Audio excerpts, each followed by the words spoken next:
Hello student, today we are going to start class 12 vector algebra exercise 10.3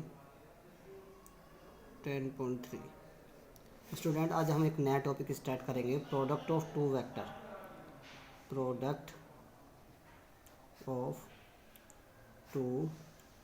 vectors यानी कि vectors की product करना। दो वेक्टर की प्रोडक्ट कैसे की जाती है?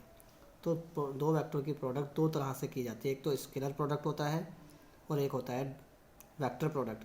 तो इस एक्सरसाइज में हम स्केलर प्रोडक्ट पढ़ेंगे, फिर 10.4 में हम पढ़ेंगे वेक्टर प्रोडक्ट। तो स्केलर प्रोडक्ट क्या होता है उसको पढ़ेंगे स्केलर प्रोडक्ट। पहला है स्केलर प्रोडक्ट,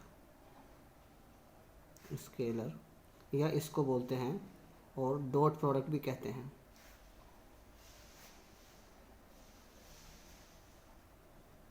प्रोडक्ट इसको एक सिंबल डॉट के साइन से डिनोट करते हैं। यानी मान लिया एक वेक्टर ए है और दूसरा वेक्टर एक बी है, तब इनकी डॉट प्रोडक्ट को डिनोट करेंगे vector A dot vector B, A dot B. This is called dot product. अच्छा, ये होता कैसा है, इसको कैसे लिखेंगे? तो इसका एक रिलेशन है।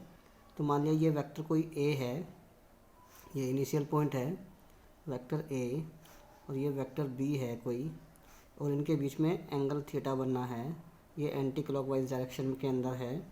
तब इनका डॉट प्रोडक्ट का फॉर्मूला होता है vector A dot vector B is equals to vector A का मैग्नीट्यूड इंटू वेक्टर बी का मैग्नीट्यूड इंटू कोस थीटा। ए और मैं इसको ऐसे भी लिखते हैं, और vector A dot vector B magnitude को सिर्फ ऐसे A dot B cos theta, यानी कि वेक्टर का साइन हटा दो और मॉड्यूलस का भी साइन हटा दो, तो ये कहलाता है मैग्नीट्यूड ऑफ वेक्टर ए और मैग्नीट्यूड ऑफ वेक्टर बी। इसको दो वेक्टर के मैग्नीट्यूड को दो तरह से डिनोट किया जाता है। मॉड्यूलस वेक्टर के पर अगर मॉड्यूलस लगा दिया तो ये मैग्नीट्यूड हो गया, और मैग्नीट्यूड भी हटा दिया और मॉड्यूलस ये वेक्टर का साइन भी हटा दिया तो ये भी इसका मैग्नीट्यूड होता है। तो ये इसका एक रिजल्ट बना। अब अगर ये एंगल 90 डिग्री हो जाता है तो दोनों एक दूसरे के लाइन, एक दूसरे के दोनों वेक्टर एक दूसरे के परपेंडिकुलर होंगी। इफ़ अगर थीटा जो है वो 90 डिग्री हो गया, तब A dot B is equals to A dot B cos 90 की वैल्यू 0, तो ये सब 0 हो जाएगी। तो vector A dot B is equals to 0। तो इसका मतलब ये हो गया कि जो है कि vector A and vector b are perpendicular each other।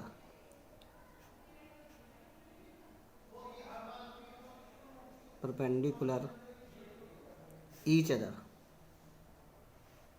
एक दूसरे पे वेक्टर दोनों हैं परपेंडिकुलर हैं।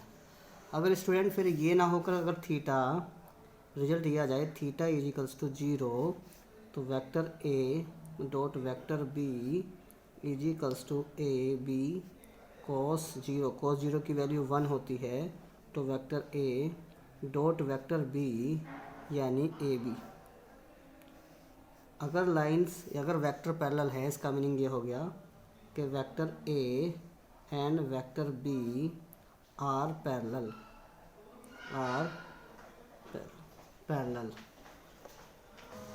अगर ये हो जाए if vector A equals to vector B. हाँ, तो स्टूडेंट अगर if A equals to B यानी ए और बी आपस में इक्वल हो जाएं, तो ए डॉट बी की जगह भी ए ही रखेंगे। A dot A is equals to vector A into vector B का मैग्नीट्यूड यानी ए का ही मैग्नीट्यूड इंटू कोस 0 की वैल्यू 1 है, क्योंकि ए और ए के बीच वेक्टर ए ये है और इसी के बीच वेक्टर ए के बीच हम डॉट प्रोडक्ट निकाल रहे हैं, तो उनके बीच एंगल 0 होगा। तो डेट मीन्स ये वैल्यू 1 हो गई, कोस 0 की वैल्यू 1। तो vector A square equals to vector A magnitude square. तो ये बात बहुत ध्यान रखने की है कि वेक्टर का स्क्वायर उसके मैग्नीट्यूड के स्क्वायर के इक्वल होता है। और इसको ऐसे भी लिख सकते हैं कि vector A square equals to small A square, यानी कि ये मैग्नीट्यूड हुआ और ये वेक्टर हुआ। तो वेक्टर का स्क्वायर उसके मैग्नीट्यूड के स्क्वायर के इक्वल होता है। ये बहुत इंपॉर्टेंट रिजल्ट है स्टूडेंट, इसको हमें लर्न करना है, ध्यान रखिएगा। अब इसके बाद हमारा जो है नया है कि हम डॉट प्रोडक्ट कंपोनेंट के अंदर दिखाएंगे।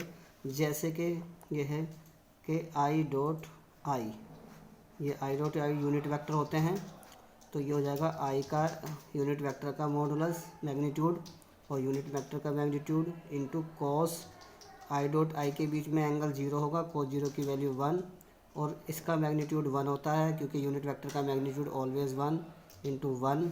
तो आई डॉट आई जो हो गया स्टूडेंट वो हमारा आई डॉट आई हमेशा 1 होगा।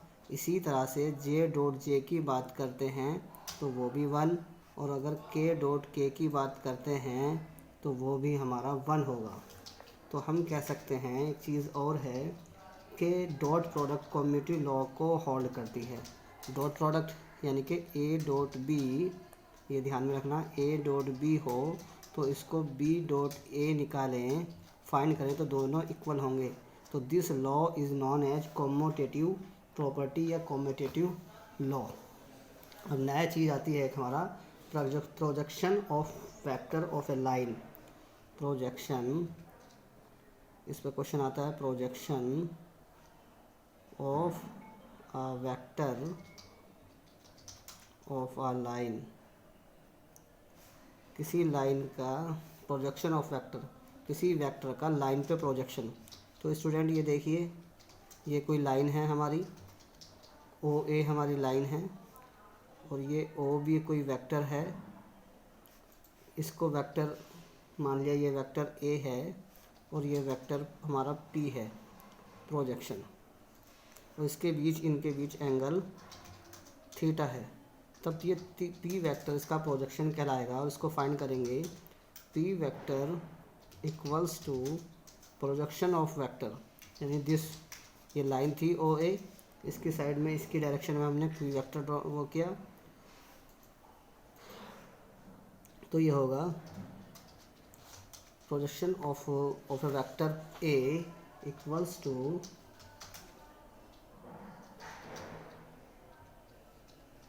Vector A cos theta, vector A cos theta और इसका मैग्नीट्यूड लेंगे। वेक्टर ए कोस थीटा और इसका हमने मैग्नीट्यूड ले लिया है। तो this value is known as projection of vector of a line, ये कोस थीटा है। तो किसी वेक्टर का अगर किसी लाइन पर प्रोजेक्शन निकालते हैं तो वो प्रोजेक्शन जो होता है, यानी कि ये कहलाता है projection, projection, projection of vector A. तो वो कोस theta, A vector A magnitude cos theta. अब स्टूडेंट, अब हम स्टार्ट करेंगे एक्सरसाइज पर आ जाते हैं। एक्सरसाइज स्टार्ट करते हैं। एक्सरसाइज हमारी 10.3। फर्स्ट क्वेश्चन है, find the angle between two vector A and B, magnitude दे रखा है। दो वेक्टर हैं, ए का मैग्नीट्यूड गिवन है √3 एंड बी का मैग्नीट्यूड जो है वेक्टर बी है, इसका मैग्नीट्यूड दे रखा 2। तो हैविंग, जबकि a vector A dot vector B की वैल्यू √6 है, तो इनके बीच एंगल फाइंड करना। तो कॉस थीटा अगर मैं फॉर्मूला लगाऊँ A dot B cos theta, तो ए डॉट बी अपॉन में ए का मैग्नीट्यूड अपॉन बी का मैग्नीट्यूड होता है। तो कॉस थीटा, तो इसकी जो वैल्यू है √6 आ गई, इसकी जो वैल्यू है √3 और ये हो गया 2, 3 2 जा 6 यानी कि √2। तो ये आया cos theta is equals to √2 upon 2 यानी कि 1 अपॉन √2। और cos की टेबल में 1 अपॉन √2 वैल्यू होती है cos π/4 यानी cos 45 की, तो cos से cos कैंसिल हो जाएगा, तो थीटा इज इक्वल्स टू π/4। तो जो इनके बीच में एंगल हुआ वो π/4 हुआ। अभी क्वेश्चन नंबर 2 है, find the angle between the vector A. इसे वेक्टर ए मान लेते हैं। लेट ए वेक्टर आई -2j + 3k और वेक्टर बी दूसरे को वेक्टर बी लेट कर लिया, 3i minus 2j plus k। अब मुझे इनके बीच एंगल फाइंड करना, तो सबसे पहले vector A dot vector B find करेंगे। तो वेक्टर ए हमारे पास आ गया, ए डॉट वेक्टर बी, एक वेक्टर ए की वैल्यू है i minus 2j plus 3k into 3i minus 2j plus k। अब i के साथ डॉट प्रोडक्ट लेंगे, तो i के साथ डॉट प्रोडक्ट लेंगे, लेकिन एक चीज़ ध्यान में रखिएगा कि i डॉट i तो 1 होता है, और अगर i डॉट j करेंगे तो ये वैल्यू 0, और i डॉट k भी करेंगे तो ये वैल्यू भी 0। इसी तरह से j डॉट k करोगे ये वैल्यू 0, ये सब वैल्यू 0 हो जाएंगी, क्योंकि ये दोनों आपस में परपेंडिकुलर होती हैं, तो cos 90 की वैल्यू 0 होती है। तो i के 3i की i के साथ डॉट प्रोडक्ट, तो i की इसके साथ करोगे तो 3i इंटू डॉट i, ये तो हो जाएगा 1, बाकी इसके साथ i की डॉट प्रोडक्ट 0, इसके साथ इसे छोड़ देंगे। अब माइनस 2 की इसके साथ 0, इस 2j के साथ minus minus plus 4j dot j आ जाएगा। j की और किसी में मल्टीप्लाई नहीं करी, 3k की सिर्फ k में डॉट प्रोडक्ट करेंगे तो 3k डॉट k, तो ये वैल्यू 1, ये वैल्यू 1, ये वैल्यू 1, तो 3 प्लस 4 और प्लस 3, यानी कि वेक्टर a डॉट b की वैल्यू आ गई 10। अब हमें एंगल फाइंड करना, तो cos theta is equals to a dot b upon में वेक्टर a का मैग्नीट्यूड एंड वेक्टर b का मैग्नीट्यूड।